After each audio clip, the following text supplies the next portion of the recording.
Hello, everybody, and welcome to an edition of Talk of the Town here at mycountylink.com as we take a look at interesting people, places, and events around Darke County. And today, special episode, we're going to take a look at the athletic complex here at Greenville High School. A lot's happened over the years, and with us today is Athletic Director Aaron Shaffer. So, Aaron, let's first of all, let's talk a little bit. People are going to say, well, you know, we've put so much money and so much effort into the athletic complex. What's happened educationally, some of that money?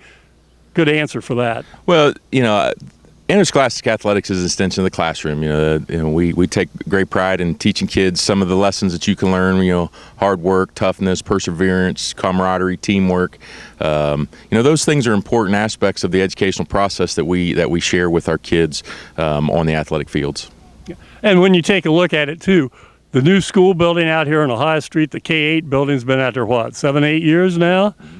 Well, and we're fortunate across the board to have great facilities. Obviously, the K-8 building, we're thankful to have that. It's a beautiful complex, allows our students and families and the community to come out to a nice facility. The renovation at the high school, that was done years ago, all very nice things. And then, on the athletic side with the Jennings Center and a new track and the fieldhouse and stadium, it's really coming together to have a facility and a school system that meets the needs of all of our students and families across the board, whether it's academically, musically, or athletically. Yeah, and educationally, we've got top-notch facilities now, like you said, with the new school building, and then all the renovation took place out here. So anyhow, it was time to bring our athletic complex up, and this has been a 3 or 4 phase, depending on how you look at it, process over about, the last 10 years or so? Yeah, sure.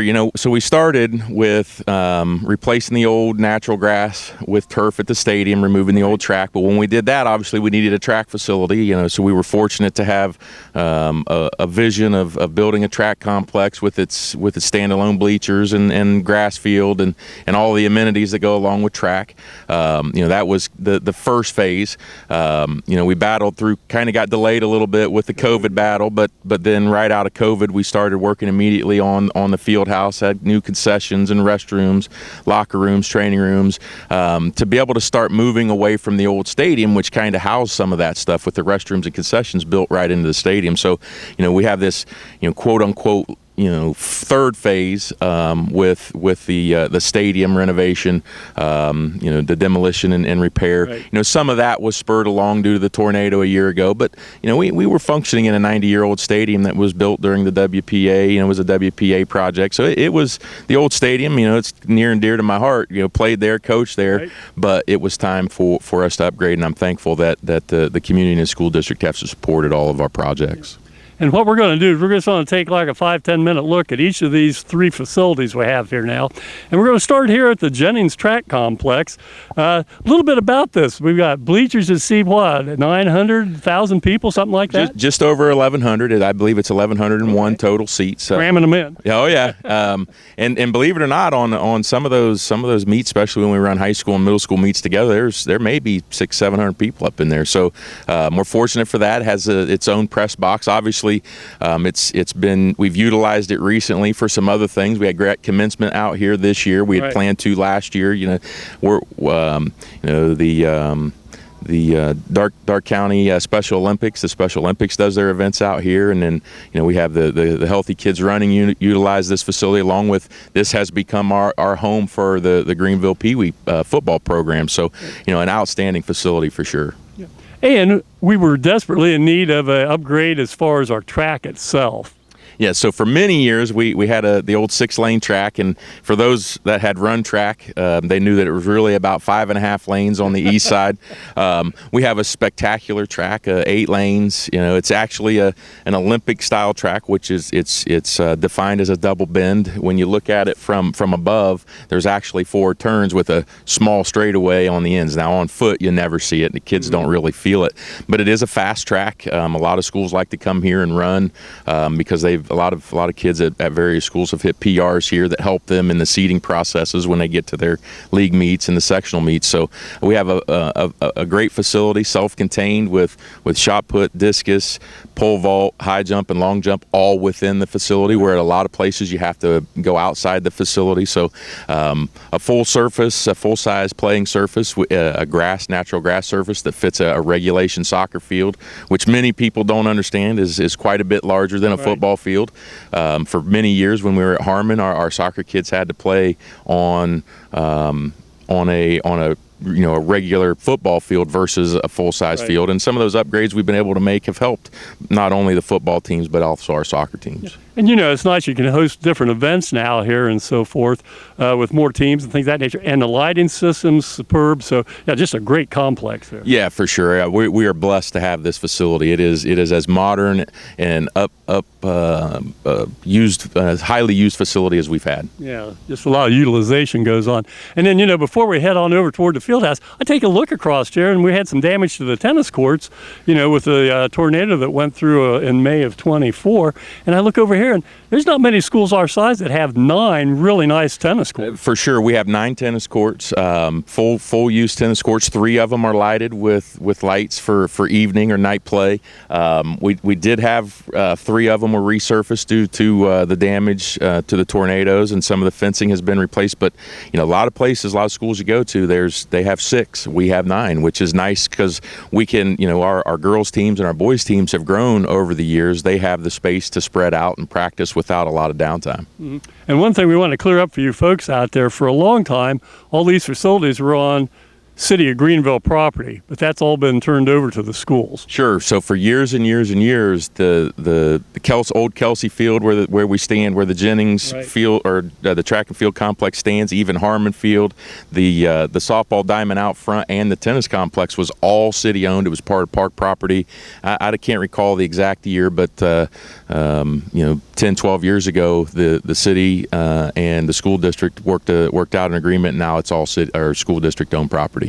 I'll tell you how old I am. Where we're standing right now is where I played shortstop for the varsity baseball team. So a lot of things have changed, me included. So anyhow, well, hey, we're going to kind of stroll on over now. We're going to take a look at the field house that lays between the Jennings complex as well as the new Wave Alumni Stadium. And we'll be back in just a minute. You're watching Talk of the Town here on mycountylink.com. Alex Warner back here at the Greenville High School Athletic Complex with Athletic Director Aaron Shaffer, and going to take a look at Phase 2 here, and that's the new field house that's been open how long now, Aaron? Going into our 4th year. Well, that's hard to believe, 4 years already. It's a little crazy to think that's where we're at with it, yeah. Yeah, and this was a much-needed facility because back in your day, until this opened up, halftime teams had to go all the way back into the high school and concession stands, restrooms. Yeah, so there were a lot of things that were challenging then. Back in the 90s and even probably before that, we would truck all the way back over to the high school, go into the gym. At some point, the halftime and pregame, it moved into what was the old park building, the Green Barn that's next door. You go in there and then throw some chairs down. So yeah, having a locker room space where the coaches and players can go just became a priority.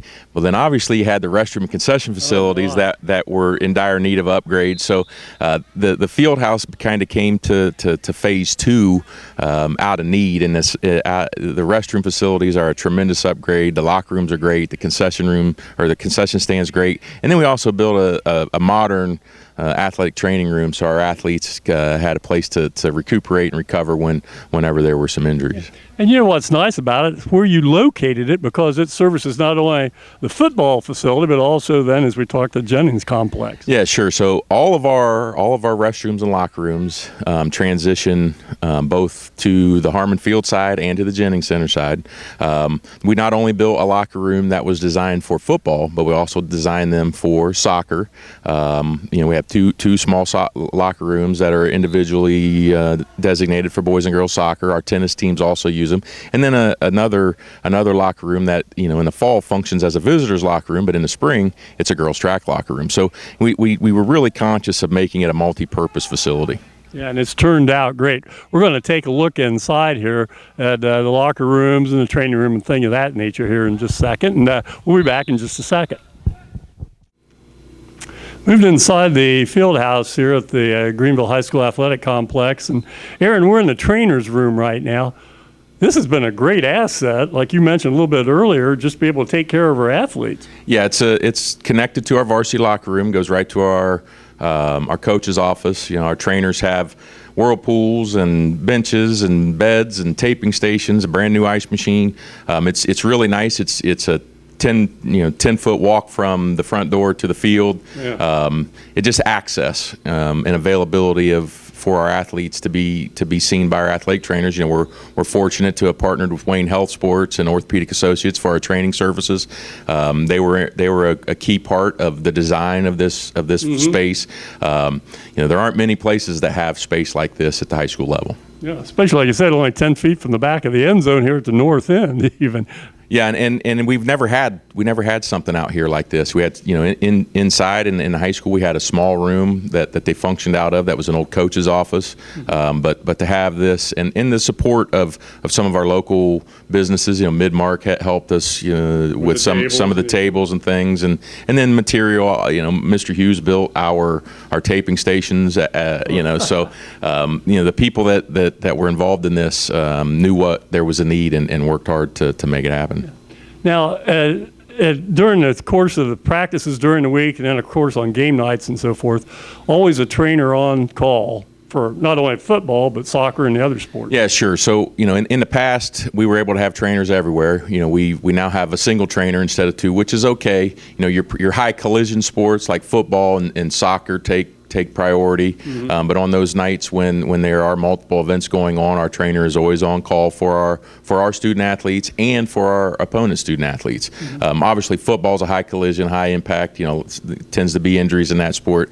So they're all covered, high school and middle school. But all of our high school athletics have someone keeping an eye on them, and all of our coaches are certified in first aid, CPR, you know, concussions, all those things. So they're aware and can take care of some minor things. But it is nice to have a professional that can take care of our student athletes. Yeah, when you talk about professional, do we have medical doctors or DOs or anybody then that's on the sidelines during football games? We've not historically, you know, since I've been here, we've not, but we have partnerships with different doctors within our community that we refer our athletes to. Okay, and then we always have an EMS squad on hand for the high collision sports. Yeah, for varsity football, we always work with the local EMTs to have squads here, so that we do have that extra layer, you know, and that we appreciate that partnership. And they, you know, we try to take care of them. You know, we'll see the fire department will come out. Right. Our local EMTs will be out.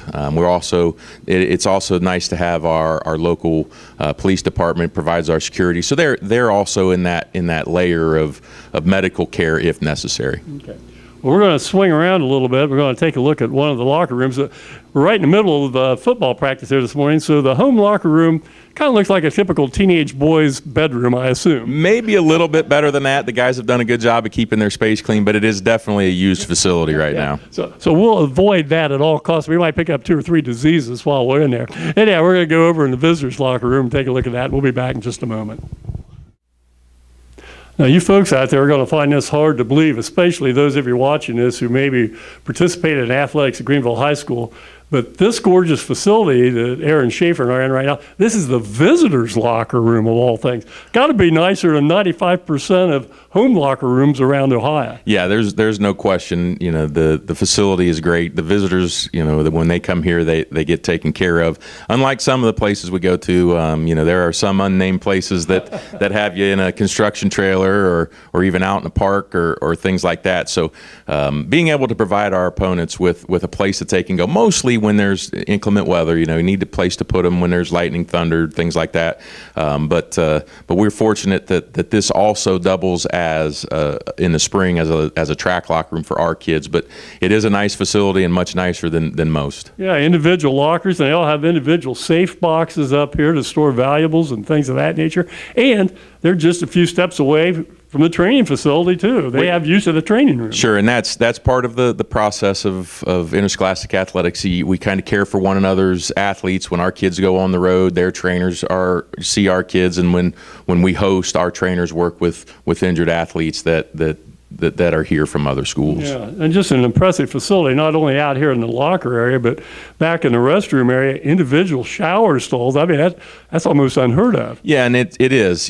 When we were designing the building, we talked about the old communal shower where you go in and shower heads on the walls and things like that. But we decided on the private showers to encourage kids to continue to shower. One of the things we also do is through the ADA compliance. All of our shower and bathrooms are ADA compliant, even with a shower that has a bench and handheld wands and things like that, which have come in handy when we've had some injuries where kids may need to sit down to shower and things like that. But the shower rooms and the restrooms are functional to beyond what we probably need. But we wanted to make sure that when we built this facility that it accommodated whatever team and the needs numerically that may arise through the years. Mm-hmm. And I would think if I'm an official working a football game or a track meet or soccer or anything like that, this is a really pretty nice place for the officials also. Yeah, sure. In talking and working with the officials, our facility has become a place where they want to be. They know they're going to get treated well. They know they're going to have a nice facility and a shower, because some places they go to, it's hard to get a shower before they leave. And these guys, some of these football guys, they may travel 2-3 hours to get here to officiate a game. So being able to provide them with a place was important also. Mm-hmm. Then the other thing I wanted to bring out, I don't know if we'll have a chance, Nick might be able to get a shot of that, concession stands, the public restrooms, even a merchandise shop for the Greenville Athletic boosters. Yeah, we have a lot of amenities for our fans, with the new restrooms, plenty of restroom stalls for both the men's and the women's. We have the spirit shop that our boosters function out of on game nights to sell some of their apparel and help support our programs. And then our concession, there are 5 windows that can be opened at any time to accommodate larger crowds. We've been able to upgrade our menu because of the space, and we've been able to create a cleaner, neater, more user-friendly environment being in this building versus what we were in before. Yeah, well, this has been phase 2 of everything. I'm calling it phase 2. We've taken a look at the Jennings track complex, now the field house here between the football stadium and the track complex. Now we're going to go out and take a look at what's going to be just a real blessing to the Greenville community. And I know all the folks from Greenville are going to be very proud of what we have in the new Alumni Stadium out here. We'll be back in just a minute and take a look at that. Alex Warner, along with Greenville Athletic Director Aaron Shaffer, and we made the trek up here. I feel like I'm in nosebleed country up here, Aaron. This is way up compared to the old press box that we had for years at the old Harmon Field. Yeah, it's definitely a better view from up top here. I think my assistant Jeff counted the steps. I think he said it's 47 steps to the top now. So we're going to have to make sure we have all of our ducks in a row before we come up here, so we're not making multiple trips. Exactly right. But gosh, what a great view from up here.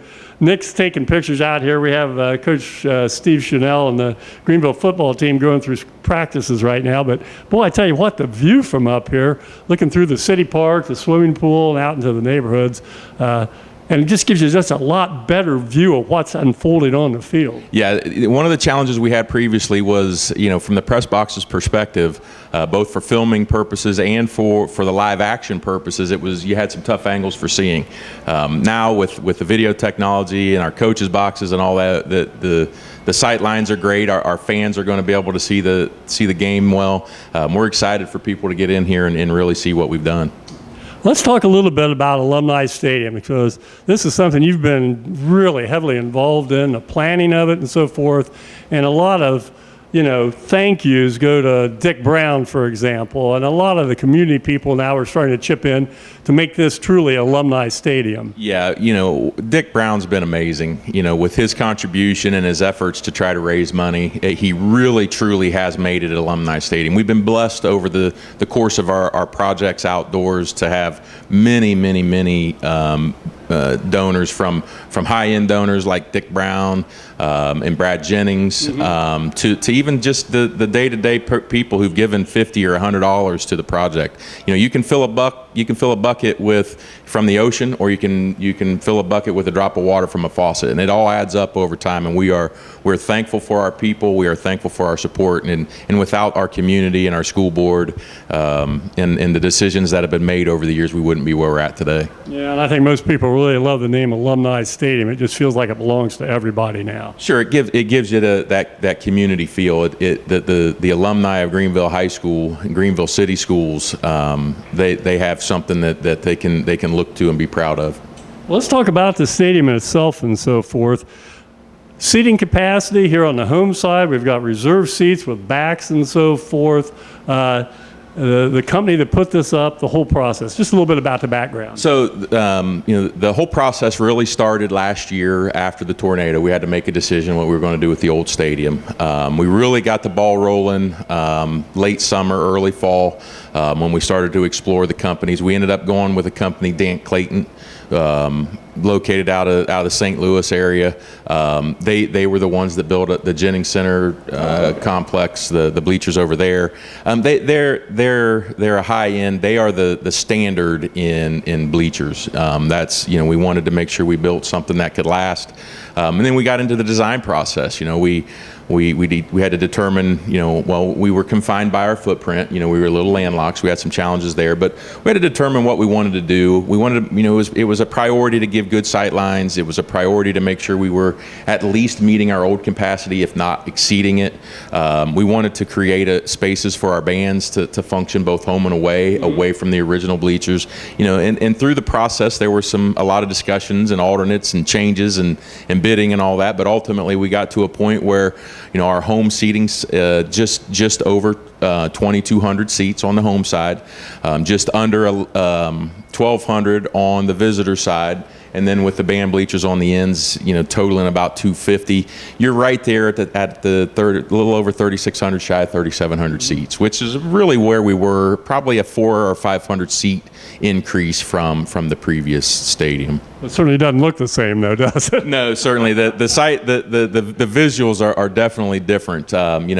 We jokingly, we come out last Friday, to do the night test and put the flag up so we could test the flag light. And little things like the flag, it makes the stadium now makes the flag look little. So we're currently working on getting a bigger flag, but it's definitely changed the view. But it is a beautiful facility, something that we're certainly proud of and looking forward to getting our people into. And not only for home games as far as Greenville is concerned, but possibility of hosting playoff games later on this fall. Sure, we're hopeful for that. I've already been in conversations with leadership at OHSAA, sharing some of the improvements we've made. We were fortunate in 22 and 23 we hosted playoff games, in the old stadium. So I'm hopeful that with the upgrades that we've made, we'll be able to host some football playoff games, and I have no doubt that we'll be asked to host some soccer playoff games this fall too. Mm-hmm.